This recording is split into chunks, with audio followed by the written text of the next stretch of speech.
Greetings and welcome back to Through the New Testament, where we are reviewing all 260 chapters of the New Testament, 5 chapters each week. Hi, I'm Sean Episcopo from ThroughTheNewTestament.com. In this session for week 12 of 52, we're covering Luke chapters 12 through 16. And remember, my friend, you may have already had a chance, but just in case not, there is a schedule and a journal available for this program, and they're free to your taking if you're interested. Remember to request your copy at the website throughthenewtestament.com. And for best results, we enjoy that you want to watch these videos and learn from the training. And we're excited that you're here, my friend. But remember, it's always good for you to take a moment and read the Bible for yourself and or listen to it being read. So if you prefer to sit down with a physical or even with an ebook, or if you prefer audiobook, either one is fine. We would just love for you to see what's actually written in the scriptures.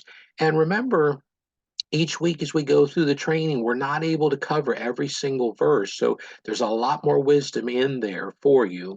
And then also beyond reading and listening, our primary goal goes even further than that. We really want to learn to live the Bible to the best of our ability.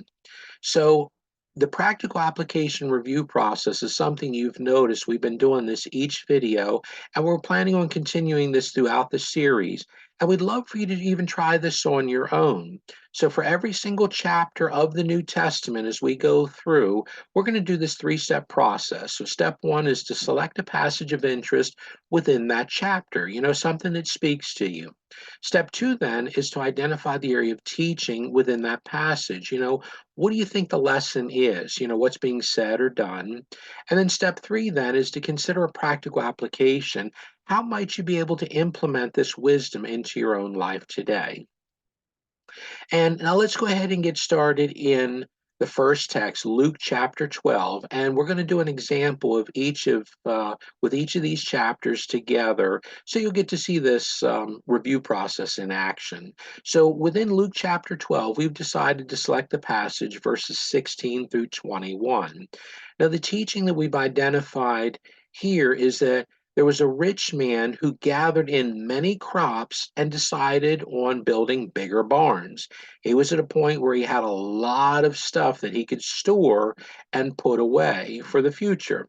Now, he contemplated taking some time and resting and eating, drinking, and being happy for many years to come. So, this was a future desire he had, unaware, though, that death may come at any moment. So, the lesson here, perhaps, is that he forgot to store away treasure in heaven also.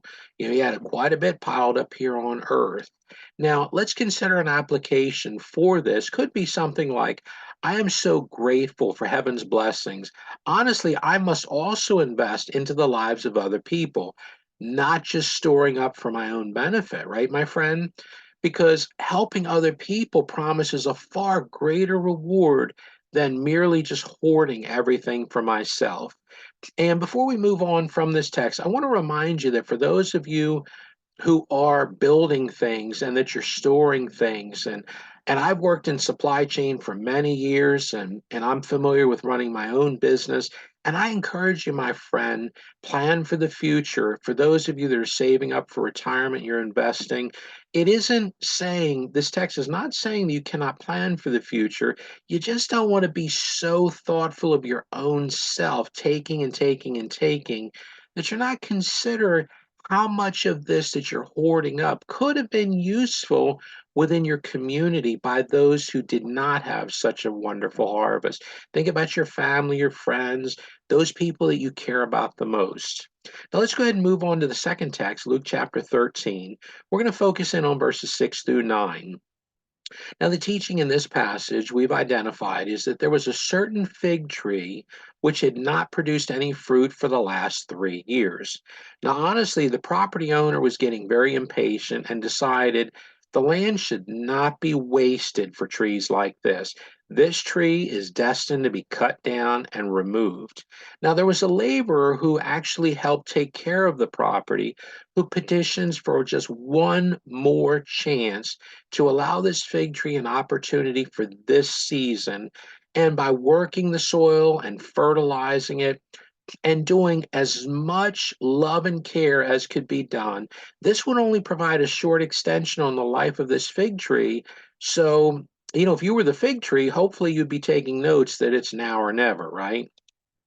Now, an application in our lives could be looking at this from the viewpoint of I prefer not to be considered by God as one who is not producing any fruit and therefore in need of being replaced or removed. I don't want to be in that position, my friend. I'm sure you don't want to be either, right?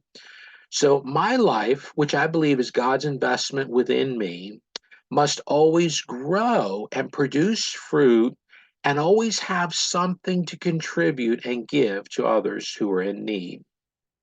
Let's go ahead and move on to the third text today, Luke chapter 14. And now we're going to actually hone in on verses 15 through 24. And the teaching here is that there were many who were invited to a great supper. This is a time of celebration. And unfortunately, that even with being invited, many who were invited had so many different excuses for why they were not planning on attending. Now, some of the ones that I thought were interesting, and you might find this of interest too, my friend, that one had actually just purchased land. So they felt that it was time for them to go and check out the purchase, make sure everything was, up to code, et cetera, in their day. Another one had just acquired some new livestock, and therefore they wanted to go make sure that everything was, up to the level of expectation.